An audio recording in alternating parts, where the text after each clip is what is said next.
Sige po, tayo po ay manalangin. Samahan niyo po ang manalangin. Dear Lord, what we know not, teach us. What we are not, make us. What we have not, give us. In Jesus' name, Amen. Sa panahon ng kahirapan, sa panahon ng kabagabagan, may isang Diyos na maaaring lapitan, na maaaring sandigan, maaaring asahan, na patuloy na tumitingin, patuloy na kumakalinga sa atin. Kaya't siya'y ating sambahin, dakilain, at pasalamatan sa kanyang kabutihan at sa kanyang katapatan. Sa ikalawang hari po, yung ating pagbubulay-bulayan, ikalawang hari, kabanatang 7. Tatangkain po natin na talakayin itong buong kabanatang 7 ng ikalawang hari. Kung sakali po na hindi natin matapos, iminumungkahi ko po na gawin nyo na lang bahagi ng inyong daily devotion. At naniniwala akong magiging pagpapala ito sa marami sa atin. Bago po tayo magbasa, konting background muna para magkaroon tayo ng overview sa kung ano na ang nangyayari sa mga panahong ito. Dun sa ikalawang hari, kabanatang 7, dumaranas ang ng matinding kahirapan ang Israel sa panahong ito dahil sa pagsakop na ginawa sa kanila ng Syria under the reign of King Ben-Hadad.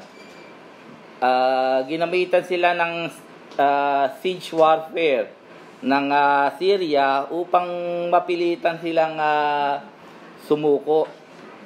Ang siege warfare po ay isang taktika na karaniwang ginagamit ng isang bansa para sakupin yung isang bansa, partikular nga po itong Israel.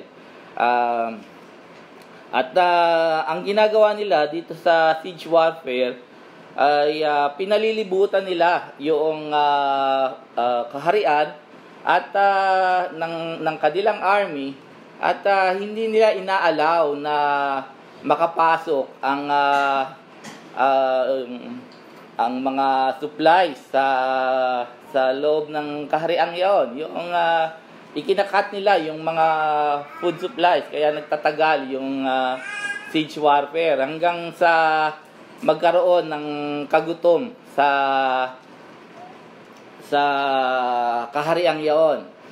Dahil mapuputo lang kanilang food supplies, mawawala sila ng pagkain, they will starve to death. Kaya mapipilitan silang sumuko. Yun ang taktika na ginagawa ng Syria dito sa Israel. At yung Israel ay by this time nahati na yung dalawang kingdom. Yung 10 tribes ay yung Northern Kingdom, yung binubuo ng 10 tribes, ang capital nito ay ang Samaria, at yung dalawang tribes pa, yung Judah and Benjamin, yun ang naging Southern Kingdom. Ngayon, ito ang pinag-uusapan natin ay yung Northern Kingdom. Nandito sila at inaatake sila ng bansang Syria, at inaatake partikular yung Samaria. At dumaranas nga po ng malaking kagutom ang Samaria, kung saan nandun yung walled city. Kasi siege warfare ang kailangan gawin, kasi maraming sundalo ang mamamatay pagka pinilit nilang akyatin yung wall. Kaya ang ginagawa nila ay siege warfare. Pinaliligiran nila ng mga hukbo ng buong sundalo ng Syria, at pinuputol nila yung mga food supplies. Walang nakapapasok, walang nakalalabas, kaya mapipilitan silang sumuko. Yan ang kalagayan ng bansang Israel sa mga panahong ito. Napakasaba nung naging kalagayan ng Samaria, particular, kasi ang isang ulo ng donkey, yung head of the donkey, ulo ng asno, ay nagkakahalaga ng 16 month salary ng isang laborer. So napakamahal no, 16 months salary ng isang laborer. Ang halaga. So ang makabibili lang nun ay talagang mga mayayaman. Sobrang sama na even the dove's dung ay nagkakahalaga ng more than 1 month salary. So imagine niyo bakit naman bibili ng dove's dung, no? Yung pupo ng kalapate, yun ay nabibili. At 1 month, more than 1 month, yung isang cup salad. At hindi lang yun, yung kanilang mga anak, yung mother ay kinakain.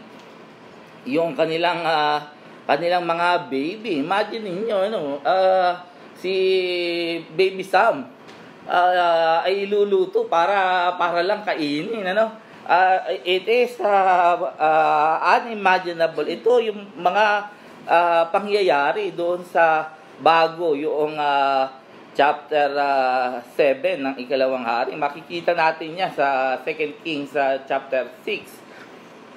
At dahil sa pangyayaring ito, galit na galit ang haring Jehoram, the king of Israel, kay Elisha. Si Prophet Elisha dahil sa masamang kapalarang ito na dumating sa kaniyang kaharian, I want him dead.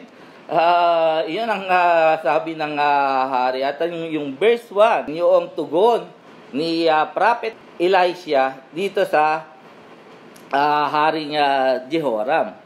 Ang sabi niya, at sinabi ni Eliseo, dinggin ninyo ang salita ng Panginoon. Ganito ang sabi ng Panginoon, bukas, sa may ganitong oras, ang isang takal na mainam na harina ay maipagbibili ng 1 siklo, at ang 2 takal ng sebada ay ng 2 siklo sa pintuong bayan ng Samaria.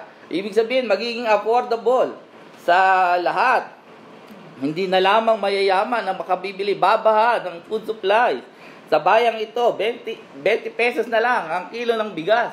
O baka, kung tutusin pa, baka 10 piso na lang ang kilo ng bigas kumbaga sa atin. At yung magkakaroon ng napakamura ang crispy pata, ang crispy ulo, yung unlimited.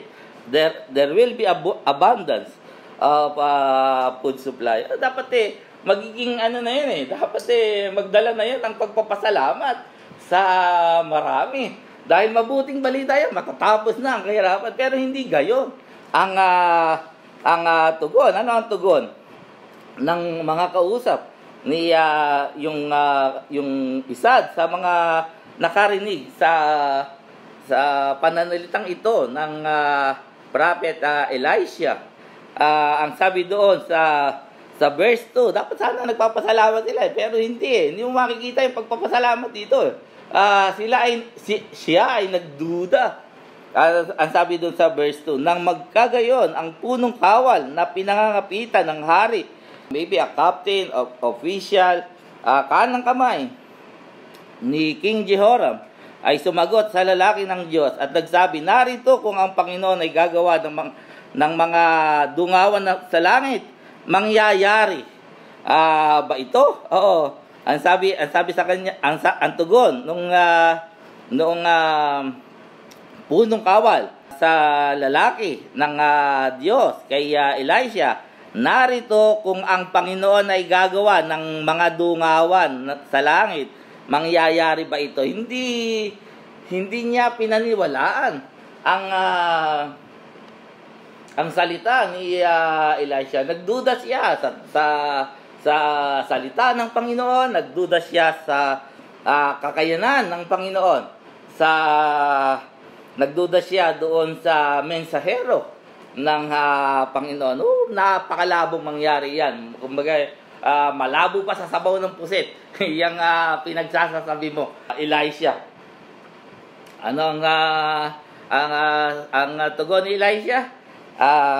Narito. At kanyang sinabi, narito, makikita mo yaon ng iyong mga mata, ngunit hindi ka kakain niyon. Yun ang sabi ni Elisha na tugon niya doon sa official, doon sa right hand. Ang lakas ng loob ni Elisha. Siya ay naniniwala sa tinig ng Panginoon, sa salita ng Panginoon. Tayo po, naniniwala pa rin ba tayo na tapat ang Panginoon sa kanyang mga pangako? Sa panahon ng kahirapan, sa panahon ng kagipitan, sa panahon ng kabagabagan, wag nawa nating pagdudahan ang kakayanan ng Panginoon. He knows how to take care of His own. Hindi mahirap para sa Panginoon ang gumawa ng mga bagay na hindi natin inaasahan. For He is able to do exceeding abundantly, above all that we may ask or think. Higit sa ating iniisip, higit sa kaya nating imaginein na gawin ng Panginoon. Siya ay may kakayanan. Sa verse 3, mayroon ngang 4 na may ketong. Parang there is a transfer of event. Parang doon sa pag-uusap nila nung hari. Tapos, ting, ting, ting, ting, ting, ting, merong 4 na may ketong. Pinaliliwanag ng Panginoon sa atin kung paano niya gagawin ang kanyang mga sinasabi. Tingnan natin kung paano nga gagawa ang Panginoon sa buhay ng mga Samaryang sa buhay ng 4 na ketong ito. At sabi doon sa verse 3, mayroon ngang 4 na may ketong sa pasukan ng pintuang bayan. At sila'y nangaguusapan, bakit daw po tayo hanggang sa tayo mamatay? Kung ating sabihin, tayo magsipasok sa bayan, ang kagutom nga ay nasa bayan, at tayo mamamatay roon. At kung tayo magsititigil ng pagkakaupo rito, tayo mamamatay rin. Ngayon nga'y halina at tayo lumapit sa hukbo ng mga taga-Samaria. Kung tayo iligtas nilang buhay, tayo mabubuhay. At kung tayo patayin nila, mamamatay lamang tayo. Nakita nyo yung logic ng mga ketong ito na use your imagination. Nag-uusap yung 4 na may ketong. 4 na may ketong. Nagugutom ako. Nagugutom rin ako. Anong gagawin natin? I would suggest, pag nagpunta tayo dun these are cast out, ano ba? Sila nakatigid doon sa may entrance ng pintuang sa may labas. Kasi parang isinumpa nga sila dahil sa kanilang kalagayan. Pero mas mahirap yung kanilang kalagayan, yung desperation ng kanilang kalagayan. May sakit na nga, magugutom pa, mamamatay pa sa gutom. Yun yung pansinin natin, yung desperation ng kalagayan nila.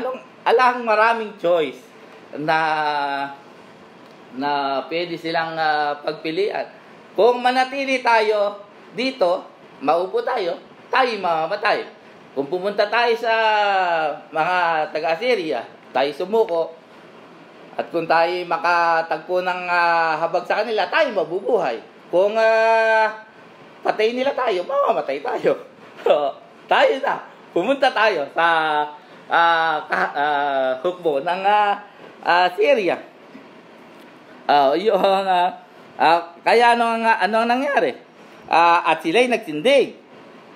At sila'y, sa verse 5, at sila'y nagsitindig pagtatakip silim upang magsiparoon sa kampamento ng mga taga-Syria at nang sila'y magsidating sa pinakamalapit na bahagi ng kampamento ng mga taga-Syria, narito walang tao roon. Bakit? Imagine niyo, no?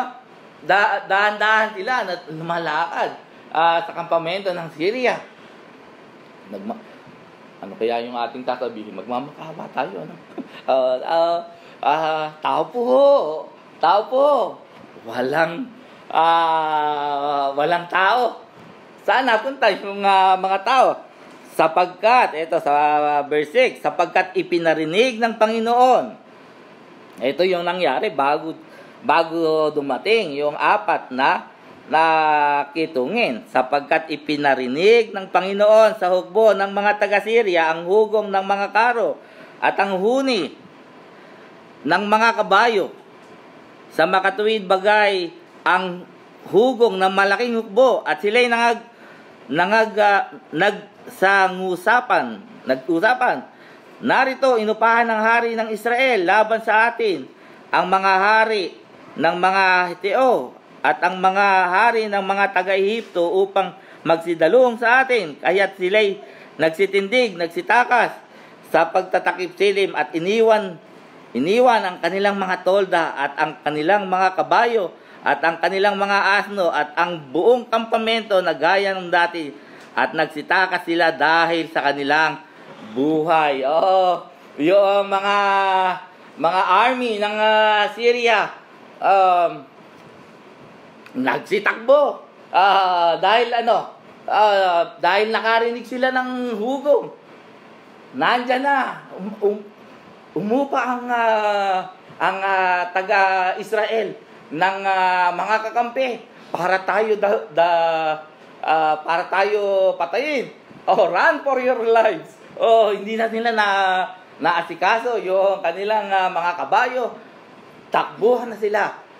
We do not know kung meron bang speaker na malakas na nagparinig ng mga hugong sa kanila o yung nag-hallucinate lang yung bawat mga tao. We do not know, basta gumawa ang Panginoon sa mga taga-Syria upang sila matakot. At eto na, dumarating na ang apat na kitungin ito. At ang sabi ng mga kitungin, dahil walang mga tao silang makita, ganito ang nangyari. At ang mga may ketong na ito'y nagsidating sa pinakamalapit na bahagi ng kampamento, sila'y nagsipasok sa isang tolda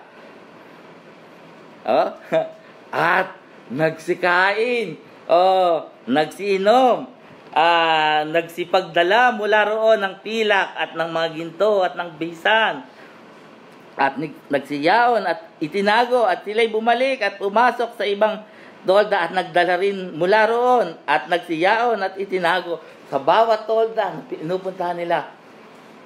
Pagsilip nila, parang Vikings ito. Sila ay nag-enjoy. Napakalaking blessing para sa kanila ito, pati nakimpi matagal silang hindi kumakain, no? At makikita mo lamb, napakasarap na tupa, roasted lamb, turkey marahil, napakasarap enjoyin, no?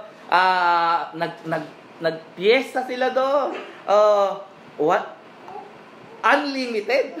Walang bawal-bawal sa kanila Sabi, pumila ka sa biking, konti lang yung konti na lang daw yung ibinibigay na sa lab Doon, wala.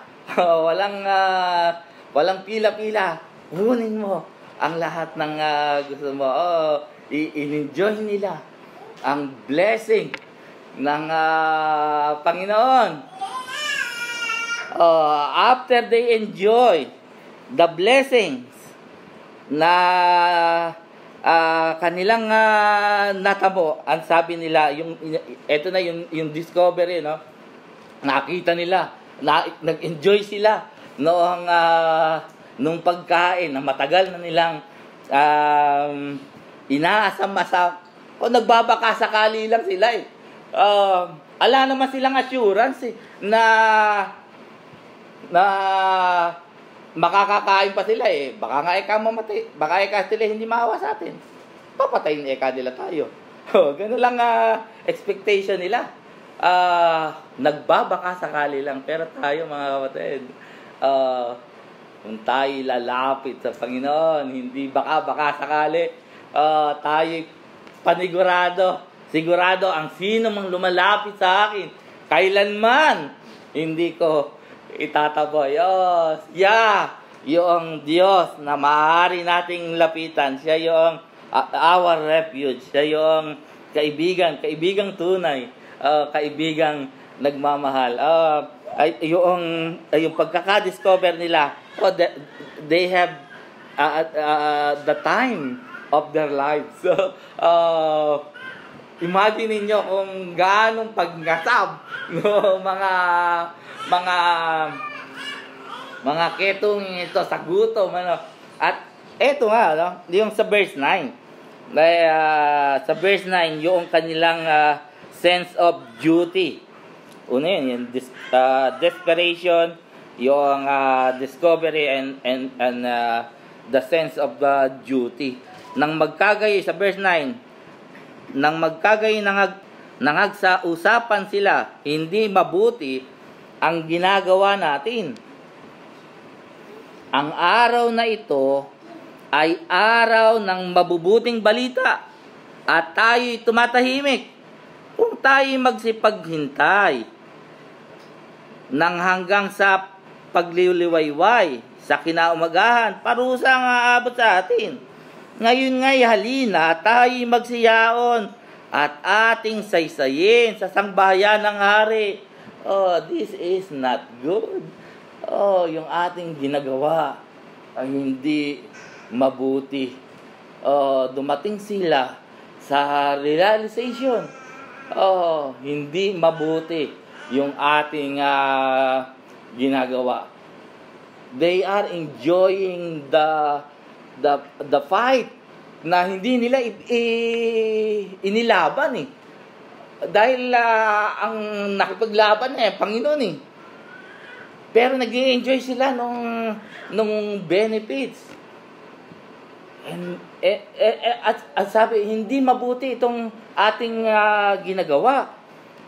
Ito ay araw ng araw ng mabubuting balita. Sa Samaria, nagkakamatayan ng mga tao dahil walang pambili ng pagkain. Tapos tayo nag-i-enjoy lang dito. Hindi mabuti. Tayo na nakaranas ng pagliligtas ng Panginoon. Tayo na nakaranas ng awa ng Panginoon. Tayo nakitatagpo ng Panginoon. Bakit hindi natin sasabihin sa iba? They are dying and they do not know it.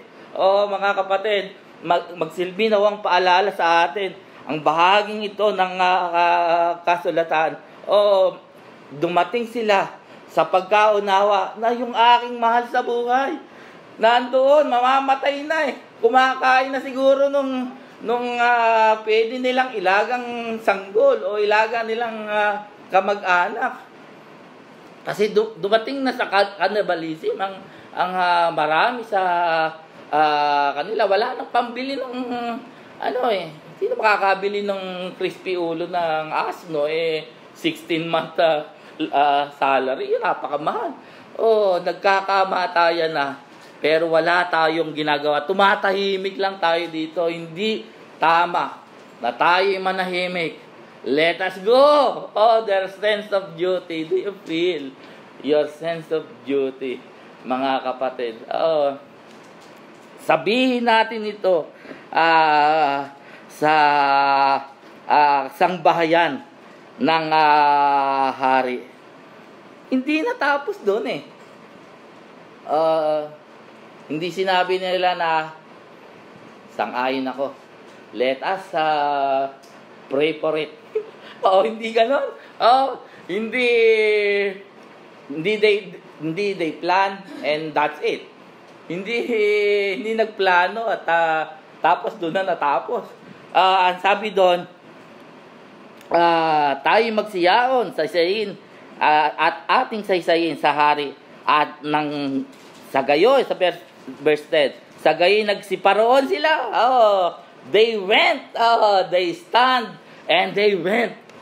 They act on it.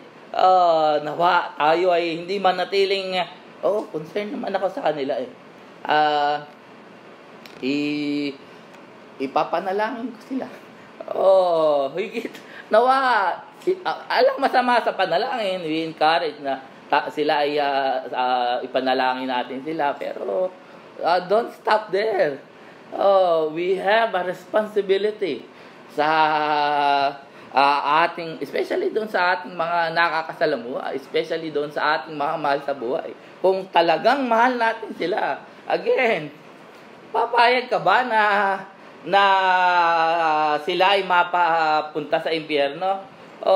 Yung kung sakali na maari mong mga matanaw doon, Daddy, bakit mo ako hinayaan dito? Bakit hindi mo sinabi sa akin?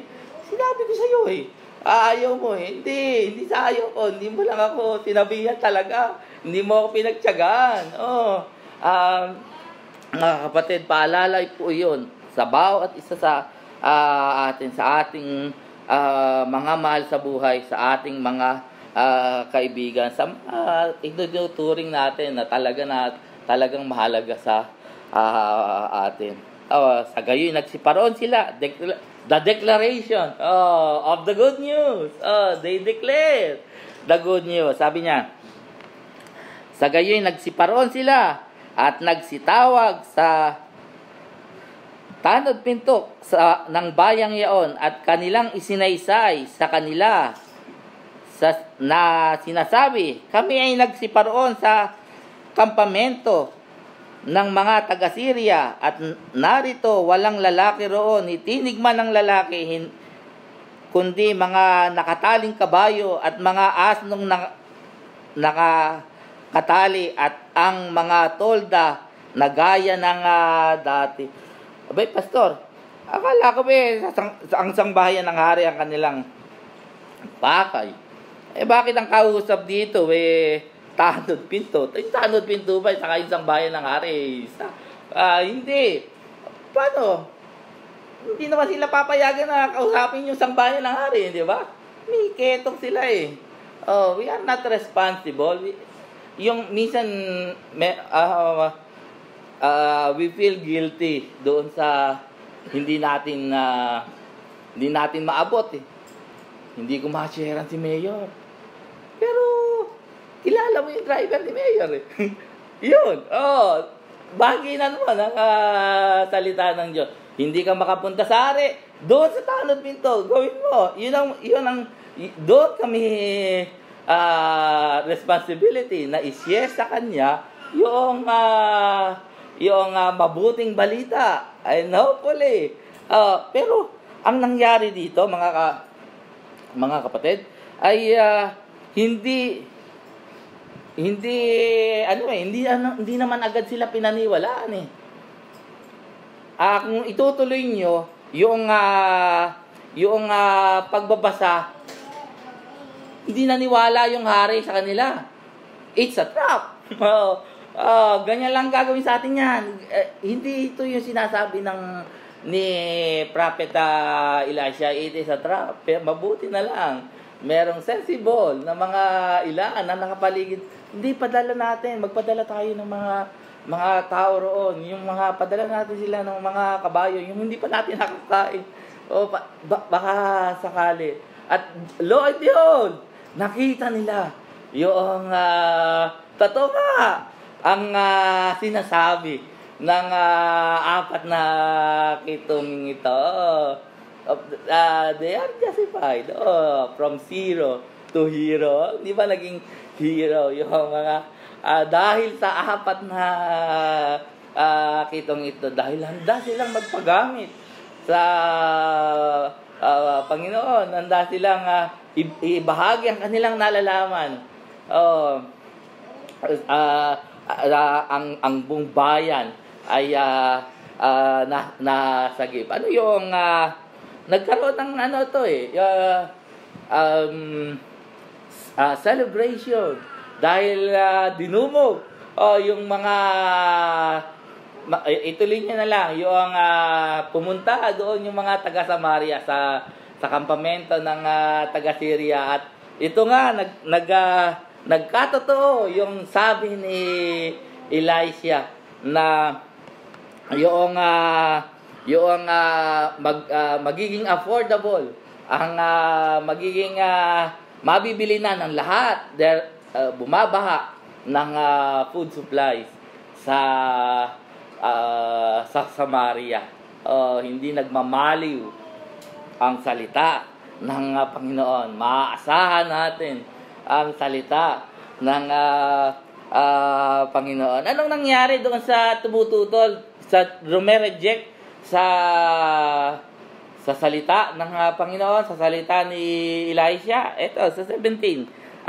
Sabi doon sa 17 at ang 16 muna. At ang bayan ay lumabas at hinamsam ang kampamento ng mga taga-Syria. Sa gayon ang takal na mainam na harina ay naipagbili ng 1 siklo, at ang 2 takal na cebada ay 1 siklo, ayon sa salita ng Panginoon. At inihabili ng hari sa punong kawal na pinangangapitan niya at ang katungkulan sa pintuang bayan, at niyapakan siya ng bayan sa pintuang bayan. Nagkaroon ng stampede at siya namatay na gaya ng sinasabi ng lalaki ng Diyos na nagsasalita ng lusungin siya ng hari. Makikita mo nababaha ng food supplies, pero makikita mo ng iyong sariling mga mata, pero hindi mo matitikman. Hindi mo malalasap. Anong aral niyan para sa atin? Never reject the word of God. Never doubt the message of God. Never doubt the messenger of God. Mga kapatid, ang Panginoon ay mabuti sa atin. Mabuti siya sa lahat ng panahon. God is good to me all the time. All the time, God is good to me. God is good to us. Mga kapatid, all the time. Tayo pimanalangin. Panginoon, maraming salamat po sa inyo. Dalangin po namin na ikaw ang siyang patuloy na magbigay sa amin ng unawa. God, dalangin po namin na patuloy mo kaming manghain